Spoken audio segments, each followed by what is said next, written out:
Friends, welcome to SPR media box. Kakinada rural assembly నియోజకవర్గం కాకినాడ జిల్లా కాకినాడ లోక్సభ నియోజకవర్గంలోని 7 అసెంబ్లీ సెగ్మెంట్లలో ఒకటి. ఈ నియోజకవర్గం 2008లో ఏర్పాటైంది.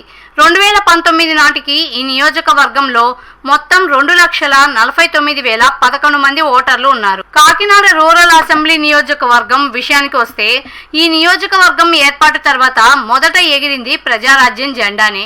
ఇక్కడ టీడీపీ, వైసీపీలతో పాటు జనసేన పార్టీ కూడా బలంగా ఉంది.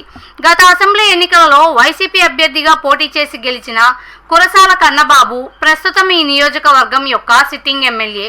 ఈ క్రమంలో గత ఎన్నికల ఫలితాలని ఒకసారి విశ్లేషిద్దాం. 2009 ఎన్నికలలో పీఆర్పీ అభ్యర్థి కురసాల కన్నబాబు, కాంగ్రెస్ అభ్యర్థి వెంకటేశ్వరరావు నూలుకుర్తి మరియు టీడీపీ అభ్యర్థి సత్యనారాయణమూర్తి పిల్లిలపై పోటీ చేసి 8,037 ఓట్ల మెజార్టీతో గెలుపొందారు.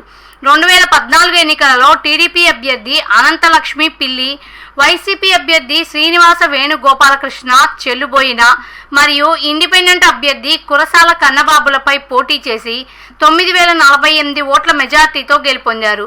2019 ఎన్నికలలో వైసీపీ అభ్యర్థి కురసాల కన్నబాబు, టీడీపీ అభ్యర్థి అనంతలక్ష్మి పిల్లి మరియు జేఎస్పీ అభ్యర్థి పంతం వెంకటేశ్వరరావులపై పోటీ చేసి 8,789 ఓట్ల మెజార్టీతో గెలుపొందారు. 2024 ఎన్నికలలో వైసీపీ అభ్యర్థి కురసాల కన్నబాబు, జేఎస్పీ అభ్యర్థి పంతం వెంకటేశ్వరరావు, కాంగ్రెస్ అభ్యర్థి పిల్లి సత్యలక్ష్మి, ఇండిపెండెంట్ అభ్యర్థులు పెదాని సత్యనారాయణ మరియు కారి గోపాలకృష్ణల మధ్య పోరు జరగనుంది.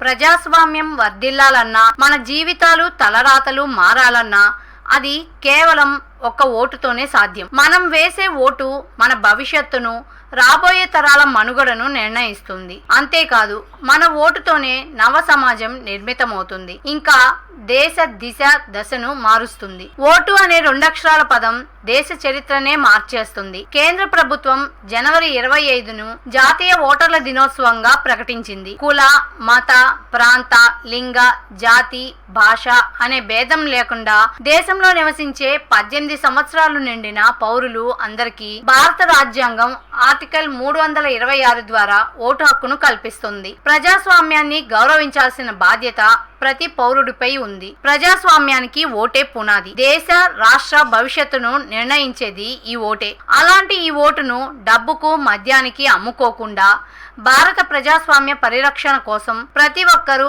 తప్పనిసరిగా తమ ఓటు హక్కు వినియోగించుకోవాలి.